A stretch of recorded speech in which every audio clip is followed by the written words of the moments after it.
Hello everyone, welcome to the commerce share Adda platform. This is Saumya hair.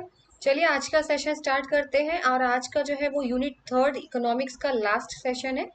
Next session में आपके साथ marketing management के MCQ solve किए जाएंगे। तो आज जो भी बचे हुए क्वेश्चंस थे आज के सेशन में मैं कंप्लीट करा दूंगी। चलिए, so first question on your screen is the match the item of list 1 with the item of list 2 and choose the correct answer from the code given below. Income elasticity less than 1, cross elasticity less than unity, cross elasticity less than 0 and income elasticity less than 0. आगे option है आपके competitive goods, inferior goods, superior goods and complementary goods. चलिए बताइए, सबसे पहले है income elasticity less than unity. अब इसका क्या मतलब है कि आपकी जो इनकम इलास्टिसिटी है वो आपकी एक से कम है, 1 से कम है, यूनिट से कम है। ठीक है, इसमें क्या बोला गया है कि जब आपकी इनकम इलास्टिसिटी 1 से कम होती है तो कौन से गुड्स के अंदर होता है। तो इसका आंसर सबसे पहले होगा थर्ड, सुपीरियर गुड्स के अंदर होता है। इसलिए होता है क्योंकि देखिए, जैसे आपकी इनकम बढ़ेगी, जैसे जैसे आपकी इनकम इंक्रीज होगी तो आप जो है वो सुपीरियर गुड्स को खरीदना पसंद करेंगे। समझ रहे हैं आप जो है वो सुपीरियर गुड्स को खरीदना पसंद करेंगे, बट लोअर रेट पर। एकदम से नहीं कि सारे पैसा आपने सुपीरियर गुड्स पे ही खर्च कर दिया अपना, यानी आप करेंगे बट धीरे धीरे स्लोअर रेट पर। इसीलिए यहाँ पर बोला गया है कि इनकम इलास्टिसिटी लेस देन जो यूनिटी होती है वो सुपीरियर गुड्स के लिए होती है। वही लास्ट ऑप्शन देखिए, income elasticity less than zero. तो लेस देन जीरो जब हमने सुपीरियर गुड्स लेस देन 1 लगाया है तो सुपीरियर का उल्टा क्या होता है, इंफीरियर गुड्स। तो लेस देन जीरो है तो इंफीरियर गुड्स के अंदर आ जाएंगे। इंफीरियर गुड्स किस लिए अंदर आ जाएगा, ये कि जैसे अगर आपकी इनकम परचेज होगी तो क्या आप इंफीरियर गुड्स खरीदेंगे। अरे आपका पैसा बढ़ा, आपका परचेसिंग पावर बढ़ी है, तो उससे आप अच्छी क्वालिटी के प्रोडक्ट खरीदेंगे या फिर इंफीरियर गुड्स खरीदेंगे। इंफीरियर यानी खराब क्वालिटी के गुड्स। तो इससे क्या होगा, जैसे इंक्रीज इन योर इनकम वैसे ही decrease in demand of inferior goods. जैसे ही इनकम में प्राइस में इनकम में इंक्रीज हुआ है, उसका उल्टा हो गया है, क्या हुआ, इंफीरियर गुड्स की डिमांड कम हो गई है। इनवर्स रिलेशनशिप हो गया, इनकम बढ़ी, इंफीरियर गुड्स की डिमांड कम हो गई। क्योंकि खराब के लिए कोई भी पैसा वहां पे, आपकी चीज जब बढ़ी है तो आप जो है अच्छी चीज के लिए जाओगे, इंफीरियर गुड्स के लिए नहीं जाओगे। ठीक है, तो इसी से सॉल्व हो जाएगा वैसे क्वेश्चन, बट आगे चलते हैं। Cross elasticity less than unity, ये होता है कॉम्पिटेटिव गुड्स के अंदर। लेस देन क्रॉस इलास्टिसिटी का मतलब सब्स्टिट्यूट गुड्स और कॉम्प्लीमेंट्री गुड्स। याद रखिएगा प्राइस ऑफ रिलेटेड गुड्स में क्या चेंजेस आता है। तो इसमें क्या बोला गया है, कॉम्पिटेटिव गुड्स के अंदर जब लेस देन 1 होता है यानी कॉम्पिटेटिव गुड्स के अंदर होता है। फॉर एग्जाम्पल अगर मैं बात करूं यहाँ पर टी और कॉफी की बात करते हैं, अगर टी का प्राइस बढ़ जाता है तो आपकी जो कॉफी की डिमांड है वो बढ़ जाती है, इसीलिए यहाँ पर लेस देन यूनिटी होगा। कॉम्पिटेटिव गुड्स है ना, देखिए टी और कॉफी क्या है, कॉम्पिटेटिव गुड्स है, एक दूसरे का कॉम्पिटिशन है। जैसे पेप्सी और कोका कोला, अगर पेप्सी वालों ने पैसे बढ़ा दिए तो कोका कोला की डिमांड बढ़ जाएगी, लोग कोका कोला पीना शुरू कर देंगे। ठीक है, इसीलिए कॉम्पिटेटिव गुड्स। वही cross elasticity less than zero है तो कॉम्प्लीमेंट्री गुड्स। कॉम्प्लीमेंट्री गुड्स यहाँ पर वो गुड्स जो साथ में यूज किए जाते हैं, जैसे कार एंड पेट्रोल। अगर पेट्रोल महंगा हो गया, पेट्रोल के प्राइस में अगर इजाफा हुआ है, पेट्रोल के प्राइस में अगर बढ़ोतरी हुई है, तो जो आपके कार है उसकी डिमांड एकदम कम हो जाएगी, क्योंकि पता है पेट्रोल महंगा है तो कार खरीद के क्या करेंगे। इसीलिए cross elasticity less than zero जो होती है वो आपकी कॉम्प्लीमेंट्री गुड्स के अंदर होती है। सो ए का थर्ड ऑप्शन, बी का फर्स्ट ऑप्शन, सी का फोर्थ ऑप्शन और डी का आपका जो है वो सेकेंड ऑप्शन है। ठीक है, चलिए, आई होप आप लोगों को पूरा टॉपिक समझ आ गया हो।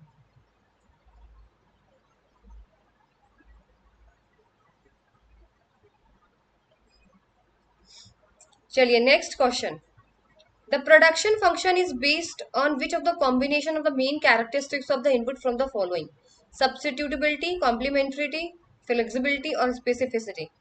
यानी यहाँ पर ये पूछा गया है आपसे आपसे यहाँ पर ये चीज पूछी गई है कि आपको ये बताना है प्रोडक्शन फंक्शंस के कौन से कैरेक्टरिस्टिक्स हैं। अगर आपने पढ़ा होगा तो डेफिनेटली आप बता सकते हो, लेकिन अगर आपने नहीं पढ़ा होगा तो आपके लिए डिफिकल्ट यहाँ पर हो जाएगा। चलिए, प्रोडक्शन फंक्शन के 3 होते हैं कैरेक्टरिस्टिक्स और इन्हीं तीनों में वो आंसर है और एक जो है वो नहीं होगा यहाँ पर। सबसे पहले सब्स्टिट्यूटिबिलिटी, ठीक है, सब्स्टिट्यूटिबिलिटी यहाँ पर मतलब सब्स्टिट्यूट की बात करी गई है। सब्स्टिट्यूट में क्या बोला गया है यहाँ पर कि एक जैसे आपके पास फैक्टर ऑफ प्रोडक्शन है जैसे लेबर और कैपिटल, तो आप एक लिमिट तक लेबर और कैपिटल को एक दूसरे की जगह पे यूज कर सकते हो एज अ सब्स्टिट्यूट। यानी अगर मैं बात करूं यहाँ पर, अगर आपको लेबर आवर्स कम करने हैं कि भाई लेबर जो है वो काम कर रहे हैं, उनके आवर्स को हमें कम करना है, तो आप मशीनरी ज्यादा ऐड कर दोगे उनकी जगह पे कि मशीनरी काम करेगा। तो यहाँ पर आपने क्या किया, सब्स्टिट्यूट किया। तो ये प्रोडक्शन फंक्शन का बिल्कुल कैरेक्टरिस्टिक है। दूसरा कॉम्प्लीमेंट्री, कॉम्प्लीमेंट जो साथ में यूज हो रहे हैं। जैसे एग्जाम्पल, अगर आपके पास प्रोडक्शन फंक्शन में लैंड है, तो लैंड में विदाउट ट्रैक्टर आप उसको उस जमीन पे कोई काम नहीं कर सकते। समझ आ रहा है? इसमें दोनों चीजें जो साथ यूज होती हैं वो कॉम्प्लीमेंट है। फ्लेक्सिबिलिटी जैसा कुछ भी प्रोडक्शन फंक्शन में नहीं होता। थर्ड ऑप्शन कट जाएगा। स्पेसिफिसिटी का क्या मतलब है, अगर आप कोई पर्टिकुलर प्रोडक्ट बना रहे हैं प्रोडक्शन फंक्शन में, आप लोग क्या करते हो, लैंड लेबर कैपिटल का यूज करके प्रोडक्ट ही तो बनाते हो। तो वो जो प्रोडक्ट बना रहे हो, तो आपको पहले से इसमें डिसाइड करना पड़ेगा कि इस पर्टिकुलर यानी स्पेसिफिक प्रोडक्ट के लिए आपको कौन सा फैक्टर प्रोडक्शन यूज करना है। लैंड यूज करेंगे, लेबर यूज करेंगे, कैपिटल कौन सा किस रेशियो में यूज होगा। इसीलिए स्पेसिफिसिटी यहाँ पे राइट आंसर है। तो याद रखिएगा ये तीन ही इसके मेन कैरेक्टरिस्टिक्स हैं, सब्स्टिट्यूटेबिलिटी, कॉम्प्लीमेंट्री और आपकी स्पेसिफिसिटी। तो फर्स्ट, सेकंड एंड फोर्थ यहाँ पर आपका आंसर सही हो जाएगा। First, second and fourth option में मिसिंग है यहाँ पर, तो आप यहाँ पे सेकंड लिख लीजिएगा। ठीक है, ये यहाँ पे एक सेकंड मिस हो गया है, ये देखिए। तो फोर्थ ऑप्शन सही हो जाएगा। फर्स्ट, सेकंड एंड फोर्थ आपका ऑप्शन यहाँ पे राइट है। मैंने आपको एग्जाम्पल भी समझा दिए हैं, सारे ऑप्शंस भी मैंने आपको सारे क्लियर कर दिए हैं। ठीक है, कि क्यों होगा और क्यों नहीं होगा। आई होप आप लोगों को ये चीज समझ आ गई हो।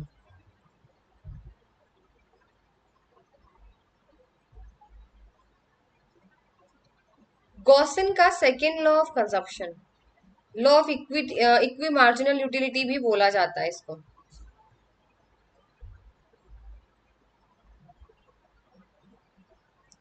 चलिए बताइए।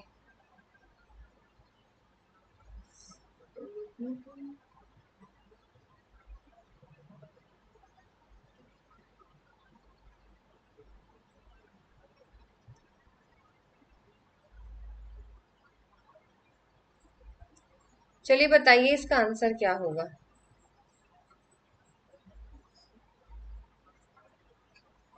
Gaussian second law of consumption के असम्पशंस पूछे गए हैं आपसे। सारी चीजें एक्सप्लेन करती चली जाऊंगी दोबारा से, अगर कोई प्रॉब्लम नहीं है। ठीक है,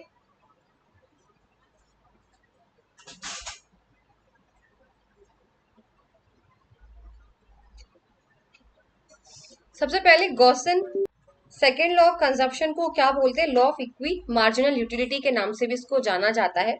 ये क्या बोलते हैं कि कंज्यूमर्स के पास बहुत ही लिमिटेड रिसोर्स होता है, तो उन लिमिटेड रिसोर्स को इस तरीके से अलोकेट करिए, इस तरीके से लगाइए जिससे आपको मैक्सिमम सेटिस्फेक्शन मिले। Gaussian second law of consumption ये बात करता है। ठीक है, कि आपका जो सेटिस्फेक्शन एक और यूनिट से जो आपको मिल रहा है, ठीक है, वो इक्वल हो आपने जितना मनी खर्च किया है एट द एंड। तो आपको मैक्सिमम सेटिस्फेक्शन मिलना चाहिए, लिमिटेड आपने जो भी आपके पास पैसा है या रिसोर्सेस है। इसके सबसे इंपॉर्टेंट इसके असम्पशंस में अगर मैं बात करूं यहाँ पर, तो यहाँ पर आपका सबसे पहला ऑप्शन राइट हो जाएगा। रेशनल तो हर जगह ही आएगा, कहीं भी रेशनल आ जाए लगा दीजिएगा। Cardinal measurability of the utility, क्योंकि यहाँ पर नंबर्स में मेजर किया जाता है, इसीलिए यहाँ पर ऑप्शन नंबर 1 और ऑप्शन नंबर 2 जो है वहां पे आपका, देखिए आंसर तो आपका डिजायर फॉर अटेनिंग सटाइटी भी है, कंपेरेबिलिटी ऑफ यूटिलिटी भी कहीं ना कहीं है, फुल्ली नहीं है ये लोग। ठीक है, कहीं ना कहीं हम कंपेयर करते तो है, बट वो एकदम से क्लियर नहीं है कि क्या चीज कंपेरेबिलिटी हो रही है यूटिलिटी की। ठीक है, इसीलिए जो बेस्ट आंसर है ना इसका, रेशनल और कार्डिनल होगा। तो ऑप्शन नंबर 1 और 2 इसका राइट आंसर है। लेकिन ये याद रखिएगा, कभी भी अगर आपको ऑप्शन में ऐसा आ जाए कि थर्ड में भी आ जाए ऑप्शन में, या फोर्थ नंबर भी आ जाए ना, तो देखिए रेशनल और कार्डिनल जरूर लगाइएगा, बाकी जो एक्स्ट्रा है वो तो आ ही जाएगा फिर ऑप्शन में। जैसे मैंने आपको बता दिया कि मैंने ऐसे क्वेश्चन देखे हैं जहां पर राइट आंसर की जगह थोड़ा मिसप्रिंट या फिर इन लोगों ने गलत क्वेश्चन बना के दे दिया है, तो उस वजह से ये ऐसा हो रहा है। चलिए नेक्स्ट क्वेश्चन पे आते हैं।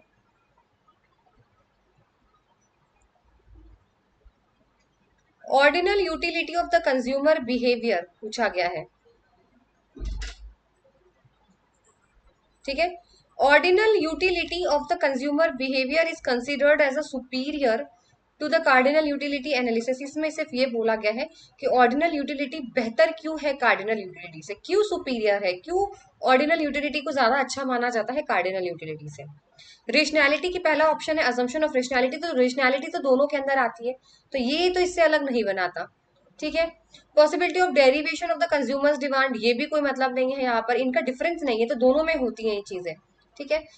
Consideration of the available limited resource to satisfy, दोनों में ही तो लिमिटेड रिसोर्स होती है, तो अंतर क्या है इनके बीच का, डिफरेंस क्या है जिससे ऑर्डिनल यूटिलिटी सुपीरियर होता है।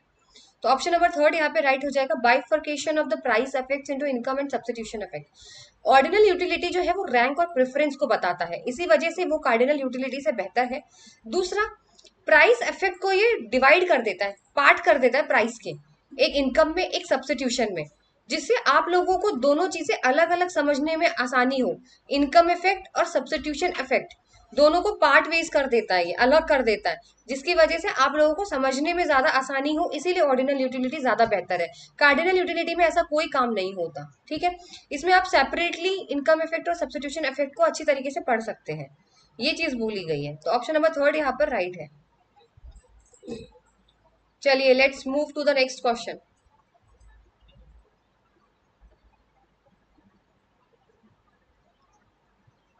नेक्स्ट क्वेश्चन बोला गया है, in case of short run equilibrium perfectly competitive firm while earning abnormal profit operates an output level where. बताइए। Marginal cost is the minimum, average cost is the minimum, both MCFC are equal and MC is higher than AC. तो देखिए, short run equilibrium में क्या होता है, perfect competition का जो market होगा, शॉर्ट रन में उसको लॉस भी हो सकता है, उसको एबनॉर्मल प्रॉफिट या सुपर नॉर्मल प्रॉफिट से बोलते हैं वो भी हो सकता है, और नॉर्मल प्रॉफिट भी हो सकता है। लेकिन अगर यहीं पे लॉन्ग रन होता, तो लॉन्ग रन में सिर्फ परफेक्टली जो परफेक्टली कॉम्पिटिशन मार्केट होता है उनको सिर्फ नॉर्मल प्रॉफिट होता है, ये याद रखिएगा। शॉर्ट रन में तीनों होते हैं, बट लॉन्ग रन में सिर्फ नॉर्मल प्रॉफिट होता है। तो कब होता है, जब आपका मार्जिनल कॉस्ट हायर होता है आपके एवरेज कॉस्ट से, यानी आपका प्राइस जो है वो ज्यादा होगा आपके एवरेज कॉस्ट से, आपका जो प्राइस है वो आपके कॉस्ट से ज्यादा होता है, तभी जो है वो फर्म क्या करती है, सुपर नॉर्मल प्रॉफिट कमाती है। इसलिए आंसर जो है आपका marginal cost is higher than average cost यहाँ पर राइट होगा। यहाँ पे कुछ कंडीशंस है, एक बार आपको दिखा देते हैं। ये देखिए, सबसे पहले नॉर्मल प्रॉफिट, जब आपका average cost equal to AR होता है, या फिर आपका प्राइस जो है वो आपके एवरेज कॉस्ट के बराबर होता है, price is equal to average cost, तब आपका नॉर्मल प्रॉफिट है। वहीं पे अगर आपकी कॉस्ट ज्यादा हो जाए आपके रेवेन्यू से, वही आपकी कॉस्ट आपके रेवेन्यू से ज्यादा हो जाए तो लॉस इनकर होता है। वहीं पे अगर आपकी रेवेन्यू ज्यादा है आपके कॉस्ट से, तो आपका सुपर नॉर्मल प्रॉफिट होता है। ये तीनों कंडीशंस यहाँ चार्ट में दी हुई हैं। ठीक है। When AC is equal to A R normal profit, when AC is greater than A R loss होता है, और जब आपका ए आर एवरेज रेवेन्यू ज्यादा होता है एवरेज कॉस्ट से, तो आपका सुपर नॉर्मल प्रॉफिट यहाँ पर आपको देखने को मिलता है। तो सारा जो है वो प्राइस के ऊपर डिपेंड होता है, जब आपका प्राइस आपके कॉस्ट के बराबर है, आपके एवरेज कॉस्ट के बराबर है, तो नॉर्मल प्रॉफिट है। लेकिन आपका प्राइस ज्यादा है आपके एवरेज कॉस्ट से, तो आपका सुपर नॉर्मल प्रॉफिट होगा। यहाँ पे ये चार्ट का आप चाहे तो स्क्रीनशॉट ले सकते हैं। अब बताना है आपको, which of the following statement is false, कौन सा स्टेटमेंट है जो फॉल्स है। सबसे पहला, price demand curve slopes downward from left to right, तो ये तो बिल्कुल ठीक है, जो आपका प्राइस डिमांड कर्व होता है वो डाउनवर्ड ही जाता है लेफ्ट टू राइट। ठीक है। थर्ड ऑप्शन पे जाते हैं, for optimisation equality between marginal cost and marginal revenues necessary, बिल्कुल एमसी इक्वल टू एमआर होना चाहिए, बट ये सफिशिएंट कंडीशन नहीं होती है। ठीक है, क्योंकि वो कट भी करता है एमसी कर्व, ठीक है, वो कट भी करता है, वो भी होना चाहिए, तो ये खाली अकेले कंडीशन नहीं है। लॉ ऑफ वेरिएबल, तो ये ठीक है। ठीक है, law of variable proportion denotes input and output relationship during short run, तो बिल्कुल शॉर्ट रन के अंदर ही होता है law of variable proportion, long run में नहीं होता। सेकंड पढ़ते हैं, economies of scale and economies of scope are the same, बिल्कुल भी गलत, यही फॉल्स बताना था, लगा दीजिए रॉन्ग। एक बात बताइए, इकोनॉमिक्स ऑफ स्केल और इकोनॉमिक्स ऑफ स्कोप नाम ही अलग अलग है, तो मीनिंग कैसे सेम हो सकती है इनकी। इकोनॉमिक्स ऑफ स्केल स्कोप का क्या मतलब है, सबसे पहले ये बताती हूँ। जब आप कोई सामान को इकट्ठे में यूज करके बनाते हो, यानी टुगेदर, जब आप सिंगल सिंगल ना करके जब आप इकट्ठे यानी टुगेदर जब आप सामान बनाते हो तो जो कॉस्ट सेविंग होती है उसे बोलते हैं इकोनॉमीज ऑफ स्कोप। ठीक है। आपने साथ साथ सबको साथ लेकर वो प्रोडक्ट बनाया, ये ना कि इसको अलग बनाया, इसको अलग बनाया, इसको अलग बनाया है। जब वो अलग अलग बनाते हैं तो उससे उनकी कॉस्ट ज्यादा लगती है, लेकिन जब वो साथ में टुगेदर चीजों को बनाते हैं तो क्या होता है, उसकी कॉस्ट सेव होती है, उसे बोलते हैं इकोनॉमीज ऑफ स्कोप। अब बात करते हैं इकोनॉमीज ऑफ स्केल की। तो इकोनॉमीज ऑफ स्केल क्या होता है, जैसे जैसे कोई भी कंपनी जो है वो प्रोड्यूस करेगी गुड्स एंड सर्विस, जितना ज्यादा उतना कॉस्ट पर यूनिट कम होता चला जाएगा। इसे बोलते हैं इकोनॉमीज ऑफ आपके स्केल। तो कंफ्यूज नहीं होना है आपको, ठीक है। तो इकोनॉमिक्स ऑफ स्कोप, जब आप कॉस्ट सेविंग करते हो, वैरायटी ऑफ प्रोडक्ट्स और सर्विस जब आप टुगेदर बनाते हो अलग अलग बनाने की बजाय, तो उसे बोलते हैं इकोनॉमिक्स ऑफ स्कोप। और इकोनॉमिक्स ऑफ स्केल जब कोई भी कंपनी, कोई भी फर्म जब गुड्स एंड सर्विसेज को प्रोड्यूस करती है, जितना जितना बनाती जाएगी बढ़ाती जाएगी उतना कॉस्ट पर यूनिट जो है आउटपुट का डिक्रीज होता जाएगा। इसीलिए ये दोनों सेम नहीं है, तो सेकेंड ऑप्शन यहाँ पे राइट है। राइट का मतलब फॉल्स पूछा गया था इसीलिए। चलिए नेक्स्ट पे आते हैं। जैसे पूछा है, buyers are less price sensitive when they can not easily compare the quality substitutes. तो कौन सा फैक्टर है यहाँ पर प्राइस सेंसिटिविटी का, बताइए। Substitute awareness, unique value, price quality. यानी जब बायर्स जो होते हैं बहुत प्राइस सेंसिटिव होते हैं। प्राइस सेंसिटिव का मतलब लेस प्राइस सेंसिटिव है, उनको ज्यादा फर्क नहीं पड़ता किसका प्राइस क्या बढ़ रहा है क्या नहीं बढ़ रहा है, उन्हें नहीं मालूम कुछ भी। और ना ही वो सब्स्टिट्यूट्स को कंपेयर करते हैं। जैसे फॉर एग्जाम्पल पेप्सी और कोका कोला, मुझे कोई फर्क नहीं पड़ता, मैं बहुत लेस प्राइस सेंसिटिव हूँ, मुझे नहीं मालूम कि इनके बीच का क्या डिफरेंस है, कौन सा क्वालिटी में सही है कौन सा नहीं है, मुझे तो जो लेना है मैं वही लेने वाली हूँ, बिकॉज मैं बहुत लेस प्राइस सेंसिटिव हूँ। अगर वो पेप्सी को सस्ता भी कर देते तो भी मैं तो कोका कोला ही लेने वाली हूँ, तो मुझे फर्क नहीं पड़ता। ये होते हैं बायर्स जो लेस प्राइस सेंसिटिव होते हैं। तो इसका आंसर होगा यूनिक वैल्यू इफेक्ट। ठीक है। यूनिक वैल्यू इफेक्ट में ही आप लोग क्या करते हो, आप लोगों को फर्क नहीं पड़ता, बायर्स को फर्क नहीं पड़ता कि दो बीच के अंदर क्या, किसमें क्या ज्यादा हमें अच्छा मिलेगा, हमें क्या लेना चाहिए, उन्हें जो लेना है वो लेंगे, चाहे प्राइस बढ़ाइए चाहे कम करिए। सब्स्टिट्यूट अवेयरनेस में क्या होता है, सब्स्टिट्यूट अवेयरनेस में वो वाले बायर्स होते हैं जिन्हें बिल्कुल एक एक चीज बारीकी से पता होती है कि पेप्सी और कोका कोला में अंतर क्या है। उन्हें अगर थोड़ा सा पता चल जाए कि पेप्सी के प्राइस ज्यादा महंगे हैं तो वो कोका कोला पे स्विच कर जाएंगे। They are very rational consumers और बायर्स। ठीक है। तो इसीलिए सब्स्टिट्यूट अवेयरनेस यहाँ पर आंसर नहीं होगा। Unique value effect is the right answer. चलिए, आई होप आप लोगों को टॉपिक समझ में आ रहे हो। अब आता है आपके पास जी नेक्स्ट क्वेश्चन। यहाँ पर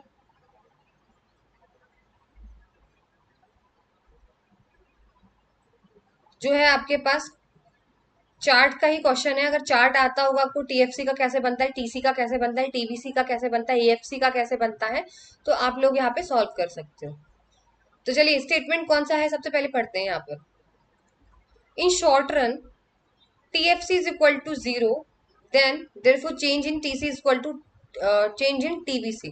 तो बिल्कुल ठीक है, शॉर्ट रन में जब आपका टोटल फिक्स कॉस्ट जीरो होता है तो जो आपकी टोटल कॉस्ट है वो टोटल वेरिएबल कॉस्ट के बराबर होती है, ये बिल्कुल राइट है यहाँ पर। दूसरा, if decrease in the AFC, अगर AFC डिक्रीज हो रहा है, अब मैं आपको चार्ट भी दिखा दूंगी, वैसे मैंने आपके यहाँ पे शो किया हुआ, मैं दिखाती हूँ अभी थोड़ी देर में, ये AFC का बनता है। ठीक है। तो अगर AFC डिक्रीज हो रहा है, नीचे गिर रहा है, लेकिन एबीसी इंक्रीज हो रहा है, एबीसी यहां से ही बढ़ता है आपका एबीसी। ठीक है। एबीसी आपका इंक्रीज हो रहा है, बट वो ग्रेटर देन एएफसी है, ज्यादा मतलब स्पीड से उससे एबीसी जो है वो इंक्रीज हो रहा है, तो एसी भी डिक्रीज होगा जी? नहीं, एसी डिक्रीज नहीं होता, एसी इंक्रीज हो जाएगा। यहाँ पे गलत हो गया ये। ठीक है। जब आपका एएफसी डिक्रीज हो रहा होता है लेकिन बहुत स्लोअर रेट पे हो रहा होता है और एबीसी बढ़ रहा होता है, तो एसी जो होता है वो आपका इंक्रीज होता है। तो सेकंड स्टेटमेंट यहाँ गलत हो गया। थर्ड पूछा है, जब एएफसी तो हमेशा डिक्रीज ही होगा, एएफसी तो याद रखिएगा, एएफसी तो रेक्टेंगुलर हाइपरबोला है ना, नीचे तक डिक्रीज ही हो रहा है। तब decrease in AFC is equal to increase in ABC और एसी रिमेन्स कांस्टेंट। बिल्कुल, जब एएफसी डिक्रीज होता है और वो एबीसी के बराबर हो जाता है तो एसी जो होता है वो कांस्टेंट होता है। अगर आपको चार्ट समझ अच्छे से याद है तो आप सॉल्व कर सकते हैं, नहीं तो ये क्वेश्चन बहुत टफ हो जाएगा।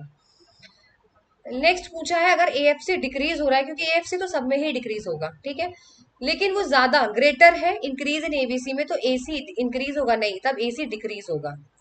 इसलिए कौन सा करेक्ट आंसर यहाँ पर, ये भी गलत हो गया।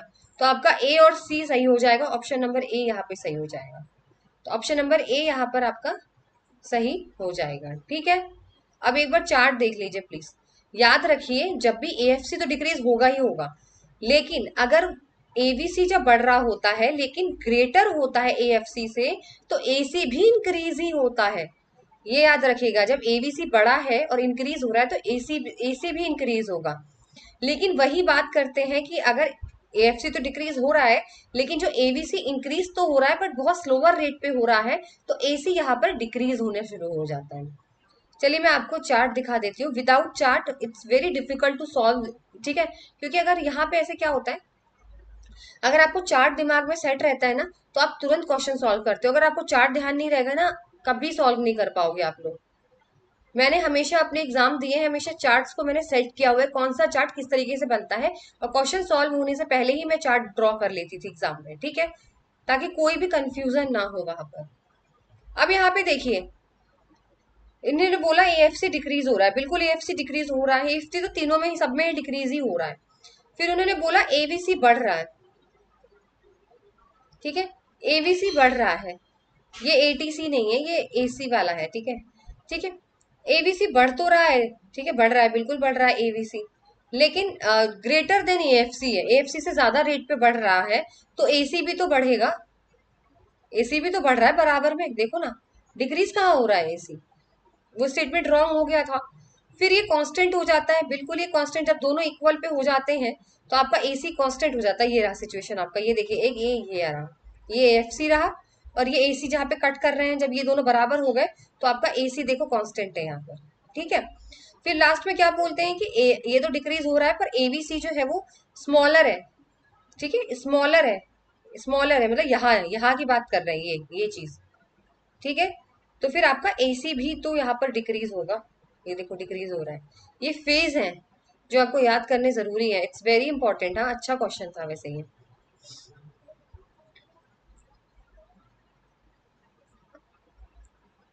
देखो यहाँ पे कंडीशंस पढ़ लेना आपको। ठीक है, शॉर्ट रन में टीएफसी जीरो होता है तो TC equal to TBC equal to MC बराबर होते हैं सारे। अगर एएफसी डिक्रीज हो रहा है पर एबीसी इंक्रीज हो रहा है ग्रेटर देन पे, तो एसी भी इंक्रीज होगा।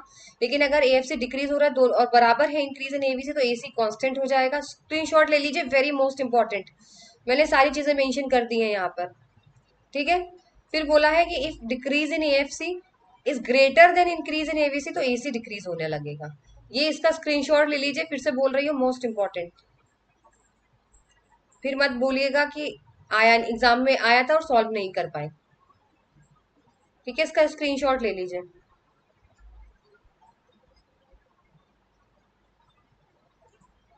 चलिए, अब यहाँ पे आपको क्या याद करना है वो मैं आपको बता देती हूँ। ठीक है, ये आपका मैच द कॉलम क्वेश्चन है जिसमें प्रॉफिट है थ्योरीज की, और आपको मैच करना है यहाँ पर।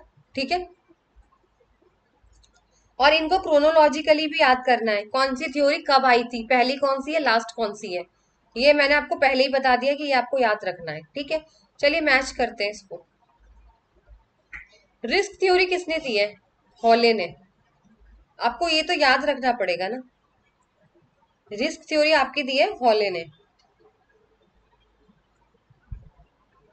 ठीक है, रिस्क वाली दी है आपकी हॉले ने। इनोवेशन किसने दिया, स्कम्पटर ने, स्कम्पीटर ने, स्कम्पीटर ने दी है।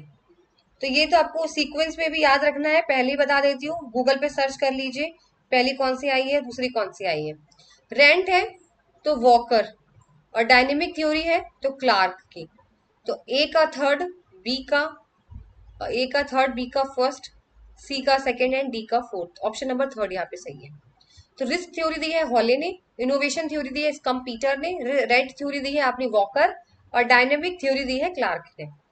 ठीक है, इसको सीक्वेंस वाइज भी याद करना है, और इस थ्योरी के जो भी प्रोफाउंडर्स हैं उनको भी याद करना है।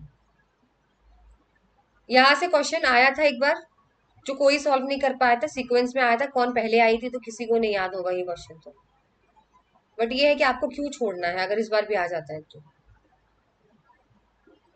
अब यहाँ पर पूछा गया है किंक्ड डिमांड कर्व का स्वीजी ओलिगोपोली मॉडल। ठीक है, चलिए, आपने देखा होगा ना किंग डिमांड कर्व किस तरीके से बनता है।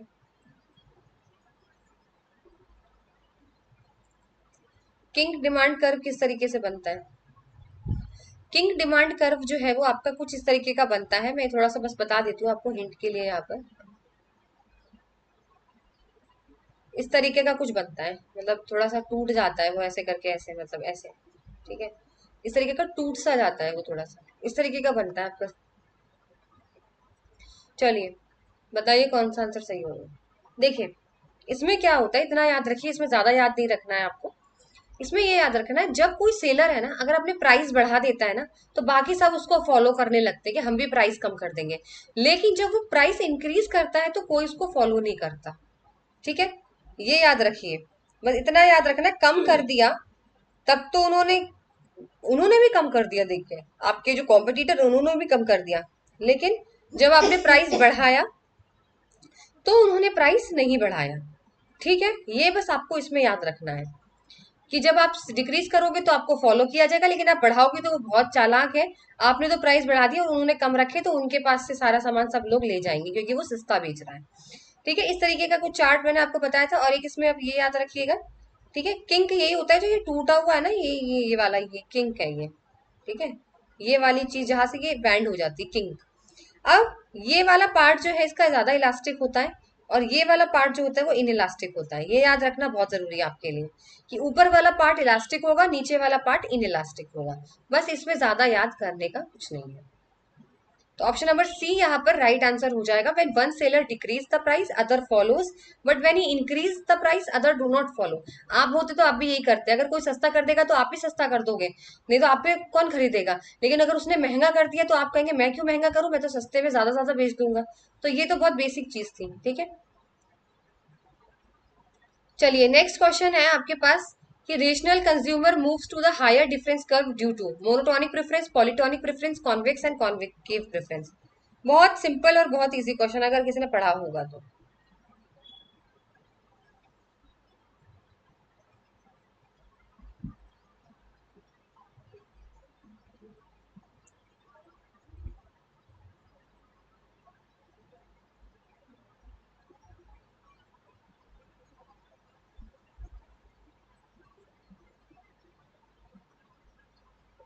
देखिए मोनोटोनिक प्रेफरेंस, इकोनॉमिक्स में तो यही वर्ड होता है ना, मोनोटोनिक प्रेफरेंस। पॉलीटेक्निटोनिक और ये कॉन्केव कॉन्वेक ये थोड़ी ना होता है। इसका मतलब ये होता है कि कंज्यूमर इतना ज्यादा मतलब रेशनल होता है, इतना समझदार होता है कि वो हमेशा ज्यादा के पीछे भागता है। तो मोनोटोनिक प्रेफरेंस का मतलब यही है कि वो ऐसी चीजें प्रेफर चूज करता है जिसमें उसको ज्यादा से ज्यादा चीजें मिले। ठीक है, जैसे अगर मैं बोलूँ कि दो, अगर आपके पास तीन एग्जाम्पल है, जैसे समझिए आपके पास दो एप्पल हैं, तीन ऑरेंजेस हैं। दो एप्पल हैं, दो ऑरेंजेस हैं, तो वो किसको चूज करेगा, दो एप्पल तीन ऑरेंजेस को, ज्यादा वाले को। तो हमेशा वो क्या करता है, ज्यादा वही वाला प्रेफर करता है जिसको उससे ज्यादा ज्यादा सेटिस्फेक्शन मिले। तो इसलिए इसका आंसर हो जाएगा मोनोटोनिक प्रेफरेंस। चलिए नेक्स्ट क्वेश्चन। अगेन यहाँ पे मैच द कॉलम क्वेश्चन है, और ये आपको करना है, ऑथर के ऊपर है तो आना ही चाहिए आप लोगों को। ठीक है, कार्डिनल यूटिलिटी किसने दी है, ऑर्डिनल यूटिलिटी एनालिसिस किसका है, रिवील्ड प्रेफरेंस थ्योरी किसकी है, और लॉजिकल ऑर्डर। ये तो रटा हुआ क्वेश्चन है और रटना ही पड़ता है, क्योंकि ये तो फिर आपको याद होगा तो ही कर सकते हो आप। दो भी याद रख लेते हो तो भी ठीक है।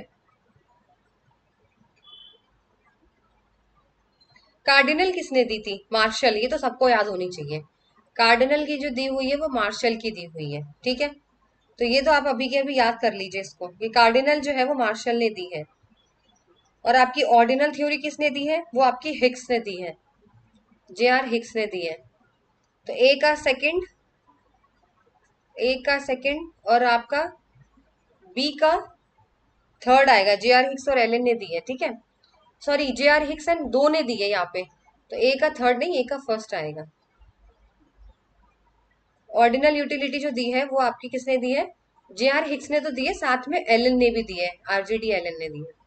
तो आपका ए का सेकंड हो गया और बी का फर्स्ट हो गया। रिवील्ड प्रेफरेंस थ्योरी आपकी सैमुअल्सन ने दी है, और लॉजिकल ऑर्डर वाली आपकी जे आर हिक्स की है।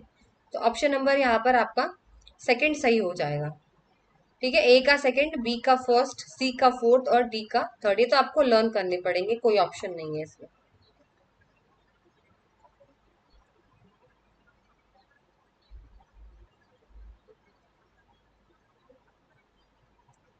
चलिए अब आपको बताना है which of the following statement are true regarding Cobb Douglas production function, इसके फीचर्स पूछे गए हैं, एक तरीके से अजम्पशंस मान सकते हैं, कैरेक्टरिस्टिक्स मान सकते हैं आप लोग। बताइए क्या होगा इसका। सबसे पहला बोला गया है लॉन्ग रन प्रोडक्शन फंक्शन, तो ये बिल्कुल लॉन्ग रन ही होता है, तो ए वाला ऑप्शन यहाँ पे राइट हो जाएगा। तो जब हमने लॉन्ग पीरियड प्रोडक्शन बोल दिया है तो सेकंड में शॉर्ट बोला है तो गलत हो गया। तो ये सेकंड में शॉर्ट बोल दिया, हमें पता है लॉन्ग होता है तो सेकंड गलत हो गया। It is based on increasing return to scale, सिर्फ इंक्रीजिंग होता है इसके अंदर, डिक्रीजिंग और कांस्टेंट भी तो होता है, तो ये भी गलत हो गया। लास्ट बचा है output elasticity with respect to factors are constant, तो ये बिल्कुल ठीक है। तो आपका ए और डी यहाँ पे सही हो जाएगा, सेकंड ऑप्शन यहाँ पे आपका सही हो जाएगा। अब एक बार इसको ढंग से देख लीजिए कब ए होता है और कब बी होता है।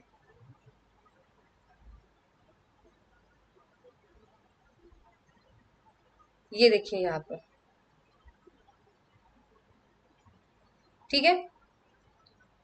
कोक डुगलस प्रोडक्शन के तीन टाइप्स ऑफ स्केल होते हैं। ए प्लस बी अगर ग्रेटर देन 1 है तो आपका इंक्रीजिंग रिटर्न हो जाएगा, ए प्लस बी इक्वल टू 1 है तो कांस्टेंट हो जाएगा, और ए प्लस बी स्मॉलर देन 1 है तो डिक्रीजिंग हो जाएगा। अगर आप चाहें तो स्क्रीनशॉट ले लीजिए, वेरी इंपॉर्टेंट ये, ठीक है।